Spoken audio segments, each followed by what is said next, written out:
नमस्कार सगळ्यांना, कसे आहात सगळे. स्वागत आहे तुमचं माझ्या चॅनलवरती. तर आज व्हिडिओ बनवायचा मुद्दा मला ना असं दम देणारं, मला विचारणारं, माझ्या मागं पाठीशी उभा राहणारं असं पहिल्यापासूनच कुणी नव्हतं. मला असं वाटायचं मला कोणीतरी विचारावा, मला आपलं म्हणावा, मी त्यांच्याही असं म्हणावं. पण होते, सगळे होते असून नसल्यासारखे होते ते. आणि आता ते सगळे मला फोन करतात, ताई तू आमच्याकडे येत जातो, आमची बहीण आहे, कुठे लांबची पण नाही, तू बहीण आहे, तुला कधी विसरत नाहीत आम्ही. आता झाली ती झाली गलती आमच्याकडून, आम्ही तुला विसरणार नाहीत. पण काय असतं, एकदम मनातून प्रेम उडालं ना, नफरत झाली ना मनामध्ये एकदा, तर ते परत मनात बसणं खूप कठीण असतं. आणि त्याच्यासाठी ना, भले तुम्हाला माझी आठवण येत असली ना, तर मला असं वाटतं माझी आठवण कमी झाली, मला तुमचं ध्यान येणंच कमी झालं. तुमच्याबद्दल खरंच माझ्या मनामध्ये ना आता मला काहीच वाटत नाही. की मी असं समजून जाते की पहिलं मला कोणी नव्हतं माहेरचं ना, आता पण कोणी नाही आहे. तर तुम्ही सगळे, मी नाही म्हणत नाही, पण तुम्ही समजून घ्या की मी अशी का बोलते. म्हणून का माझ्या मनाला कुठेतरी दुःख लागलं.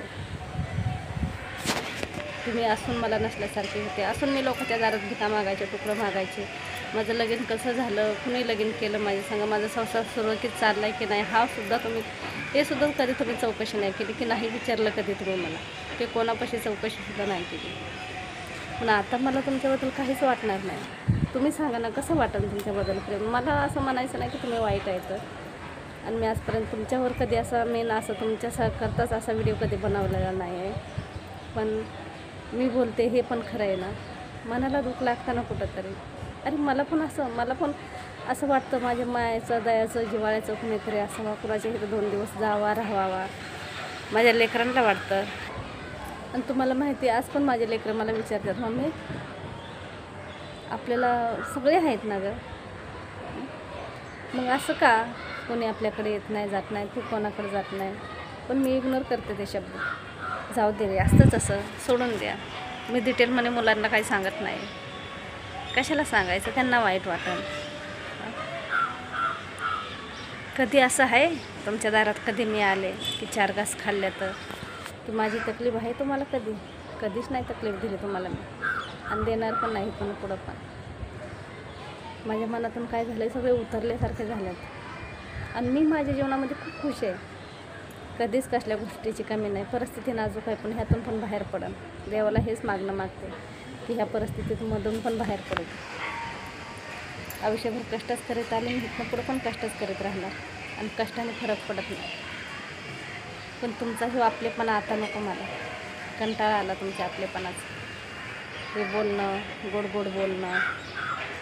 अरे वेळ काय असते, ज्या टायमाला माझ्या टाईम होता त्याच टायमाला तुम्ही मला जवळ केलं असतं तर माझ्या मनामध्ये प्रेम राहिलं असतं. आता काय, आता माझे मुलं मोठाले झाले आहेत, मुलं लग्नाला आलेत माझ्या, नाही कुणाची म्हणजे कमतरता नाही भासत मला. आणि माझ्या चेहऱ्यावरचे जरा म्हणजे सुकला ना माझा चेहरा, माझी मुलं, माझा नवरा मला लगेच विचारणार, काही टेन्शन आहे का तुला, तुझा चेहरा का सुकल्यावानी झाला आहे. ते सगळं प्रेम देतात मला. म्हणून आता आठवण येण्याचं कारणच येत नाही तुमचं. तुम्ही तुमच्या जीवनात खुश राहा, मी माझ्या जीवनात खुश आहे. आणि कधीतरी मोका येईन तुमचा माझा भेटायचा, भेटणच तुम्हाला एखाद्या दिवशी. पण खरंच कधी कधी वाईट वाटतं मनाला की मला सगळे असून मला विचारलं नाही. ह्या गोष्टीचं खरंच वाईट वाटतं मनाला. पण जाऊ दे, त्यातून पण विचार करते, जे आहे ते बरं, जे होतं ते चांगल्यासाठीच होतं. दुसऱ्याच्या दारात तुकडं मागून खाल्ले तुम्ही असून, आता तुम्ही मला म्हणता ये माझ्या इथं राहा, मी तुझ्या इथं, तू आमची आहे. कसं येऊ वाटून मला सांगा बरं. नाही येऊ वाटणार. ते येण्या जाण्याला काय अर्थ पण नसणार. मनातूनच प्रेम नाही तर येणं जाणं करून पण फायदा नाही काय, आहे का नाही. जे आहे ते बरं आहे. आणि असे माझा नवरा, मुलं मला कुठं पाठवत पण नाहीत. त्यांना आज जरी म्हणले ना मला कुठं जायचं तर कुठंच पाठवत नाहीत. त्यांच्या मनाविरुद्ध कधी मी वागत पण नाही, कधीच नाही. कारण की माझा नवरा ना आईचं, बापाचं, बहिणीचं, सगळ्यांचं प्रेम देतो मला. देवासारखा आहे माझा नवरा.